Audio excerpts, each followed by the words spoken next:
Mario, ¿cómo estás? Bienvenido. ¿Qué tal, Antonio? Gracias. Por favor, gracias por venir. No hay comunicado todavía, ¿no? Aparte, solamente el de ayer. Hubo un parte ayer, todavía no se volvió a emitir nada oficial. Ayer el último parte al menos habla de una falla multiorgánica, pero dicen, bueno, todo esto estaba, yo no sé si ya estaba empezando a escalar el Lanín, la niña, ¿no? Sí, el Lanín.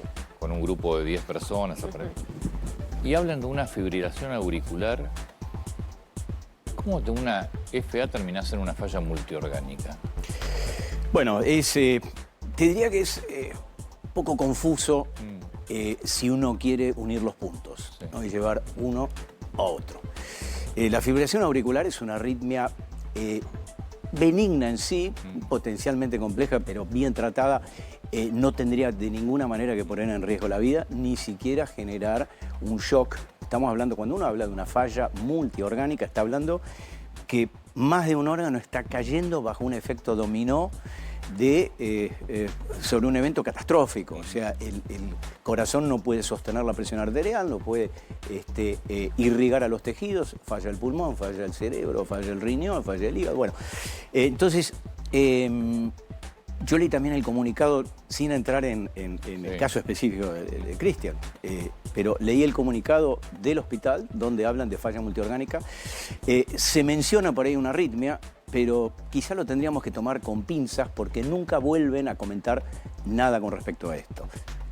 La versión de la arritmia sale de inicio. Exacto, sale de inicio. A ver, una persona joven, biológicamente joven, como puede ser una persona de 54, 55 años, 56 años, si uno tiene una enfermedad concomitante previa, que a veces puede detectarse sin que uno lo sepa, ¿no? Ante un estrés físico. A ver, la altura es un estrés físico. Nosotros sabemos que cuando uno asciende la altura, bueno, vos lo sabés, ¿no? Sí. Como piloto, baja la presión atmosférica, baja lo que se llama la presión parcial de oxígeno. Y en los tejidos, ¿qué sucede? Bueno, hipoxia, o sea, estamos menos oxigenados. Y eso puede desencadenar alguna comorbilidad previa, o sea, algún tipo de enfermedad previa que estaba así escondida y puede desencadenar una fibrilación auricular, puede desencadenar hipertensión arterial, puede desencadenar enfermedad coronaria, o sea, si uno tiene una arteria que estaba tapadita y va a una altura determinada, puede sufrir hasta un infarto de miocardio. A ver, eso es un tema a tener en cuenta. Otro tema es la altura en sí.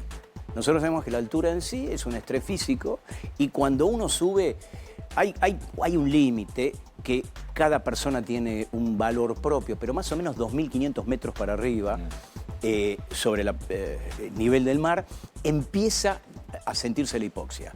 Y por supuesto arriba de los 3.000 metros, o sea, una altura de 10.000 pies, ya necesitamos muchas veces oxígeno suplementario. Entonces, puede suceder el primer síntoma que sea un apunamiento.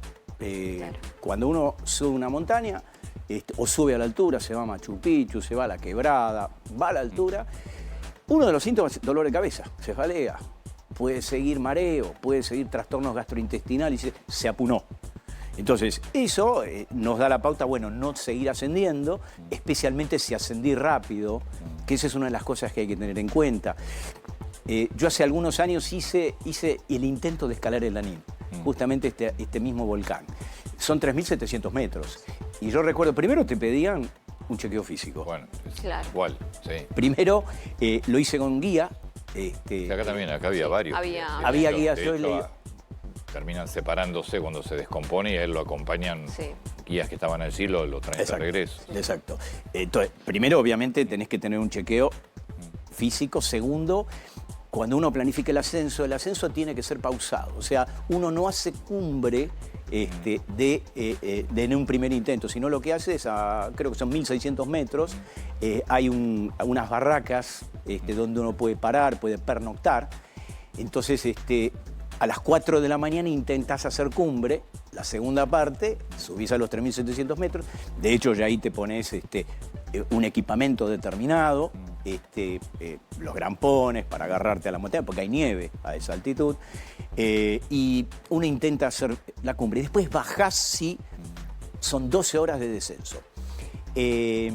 La primera parte hay que hacerla despacito y recuerdo que el guía nos decía, nos juntó a los 4, éramos 4, otro cardiólogo y otros 2 de la misma edad, mediana edad, y nos dijo, muchachos, el primero que empiece a actuar raro o tenga falta de aire o sienta palpitaciones, me avisa y bajamos todos, porque el tratamiento, el más eficaz, es bajar. Salir de la altura. Exacto, es descender. Está bien, pero todo eso es hipoxia. Eso es hipoxia. Pero fibrilación auricular. La fibrilación auricular, a ver, es una arritmia bastante frecuente.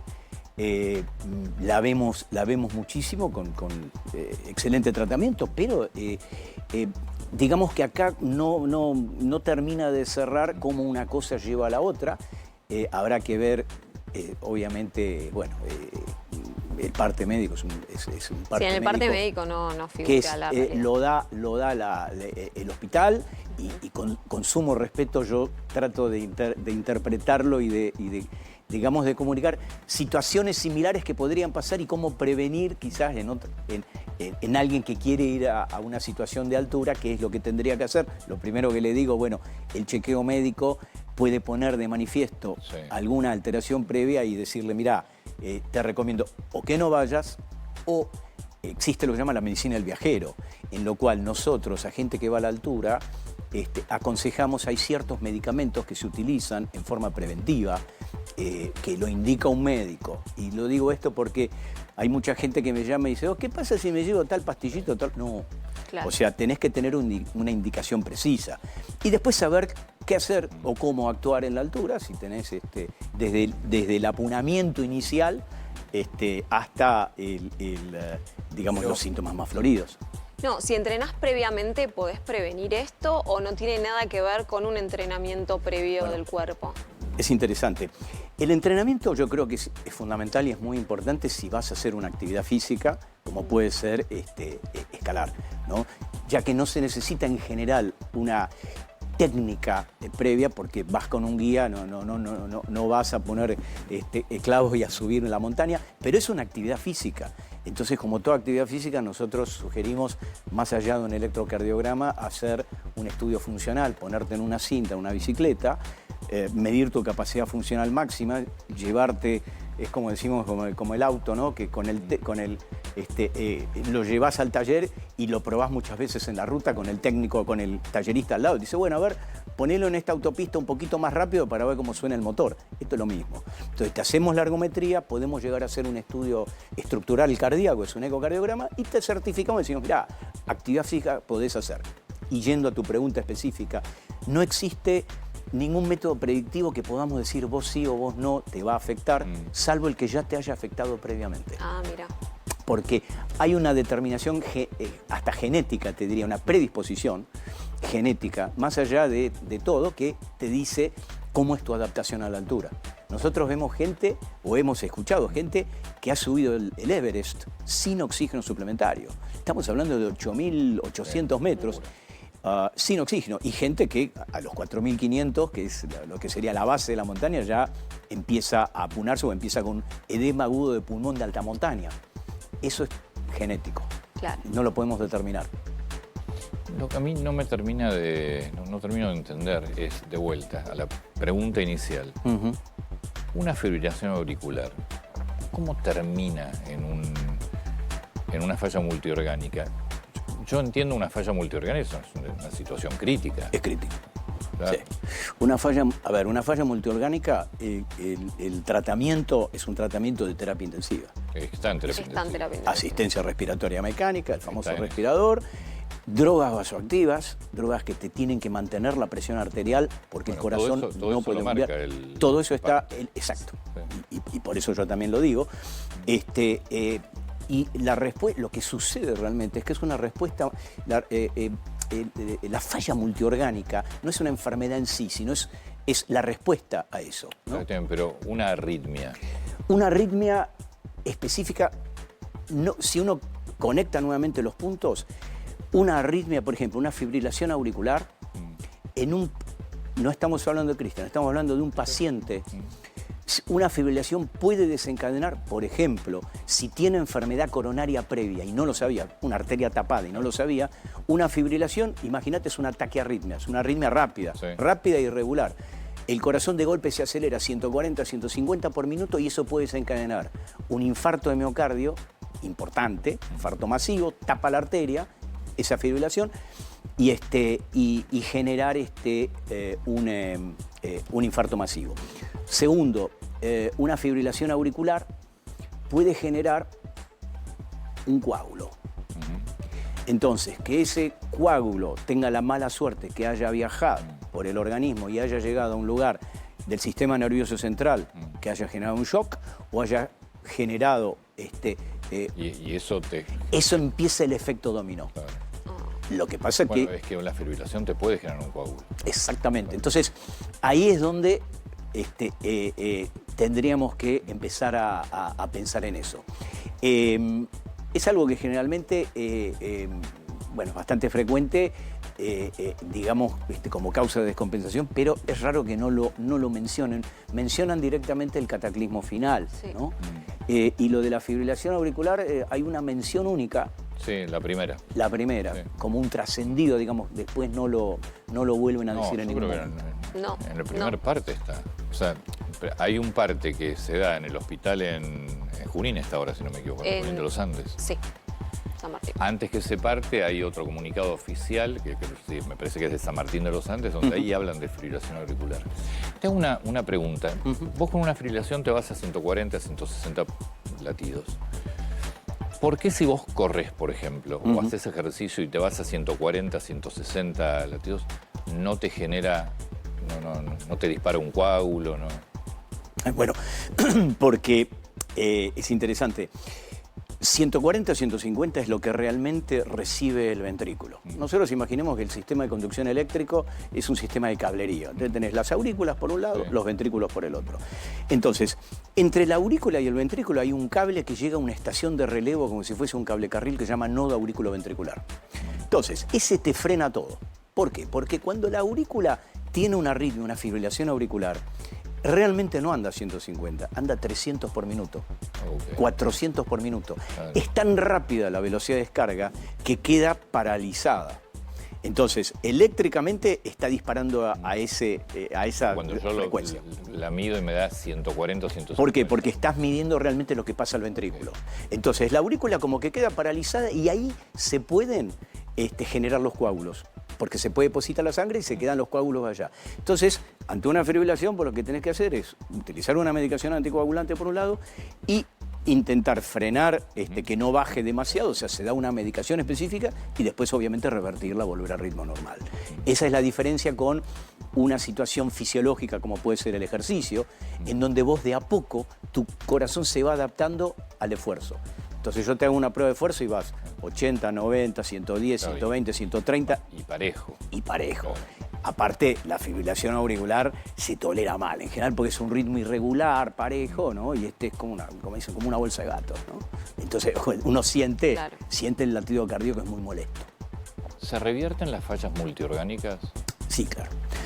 O sea, Tengo idea. bueno, no, te cuento, es una buena pregunta No sé porque... si hay fallas que como es un efecto dominó, uno piensa, sí, lo revertís el efecto dominó. Mirá, Pues, ¿dónde empezás a atacarlo? Vos tenés que atacar, por un lado, tenés que ir al soporte. O sea, vas con el paciente respirado y con las drogas vasoactivas, y por otro lado tenés que atacar la causa. Por ejemplo, un shock séptico, que es un shock, una situación de falla multiorgánica, vas digamos, contener al paciente y por otro lado vas con los antibióticos. Sí. Si es un tema de un infarto o de miocardio, vas a tratar también la causa. Si es el mal de altura, lo que vas a hacer es desinflamar. O sea, una medicación... ¿De altura te puede generar un...? Bueno, tenemos que saber a qué altura ascendió, si el mal de altura da edema agudo de pulmón y da falla cerebral, puede dar. Hay edema. O sea, no es chiste el tema de la No es chiste. Cuando uno tiene realmente la reacción, ya te digo, esto generalmente se ve, en general, de 2.500 metros para arriba, o sea, uno puede ir, uno está acostumbrado. ¿Te vas a la ciudad de La Paz, por ejemplo? Bueno, eso es interesante porque es una altura importante y hay gente que... Deben ser 13.000 Sí. pies. Hay gente, sí. Hay gente que se apuna, o sea, lo más característico, te diría casi el 50% de la gente se apuna, esto por estadística, ¿eh? O sea, tiene cefalea, cuando tiene cefalea significa que tiene edema cerebral, leve, pero lo tiene, y empieza a tener manifestaciones gastrointestinales, y manifestaciones,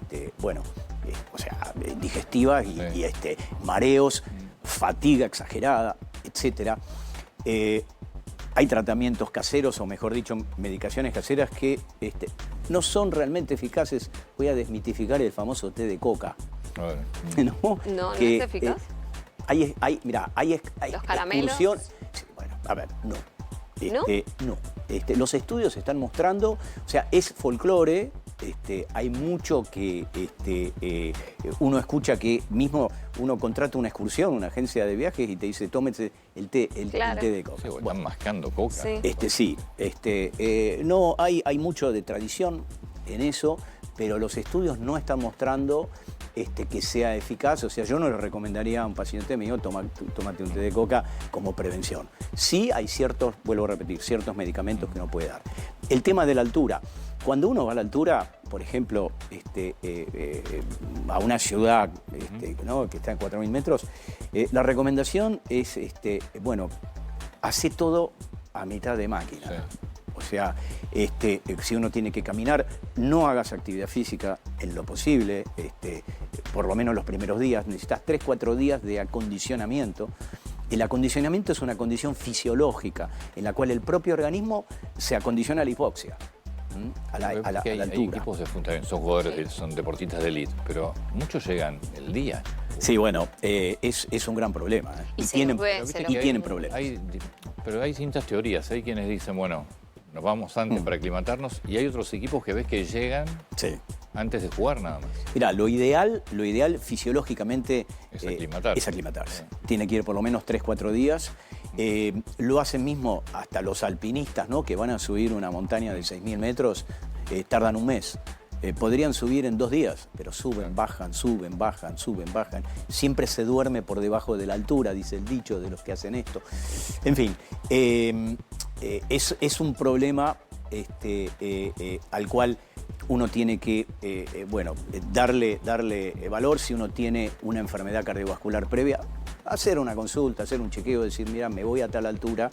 Y si está estable en general, o sea, si tuvo un problema cardíaco pero está estable, o tiene hipertensión arterial controlada, o tiene algún otro problema, una arritmia, por ejemplo, en general no hay ningún tipo de problema. No hay ningún tipo de problema. Doctor, muchas gracias. Un gusto.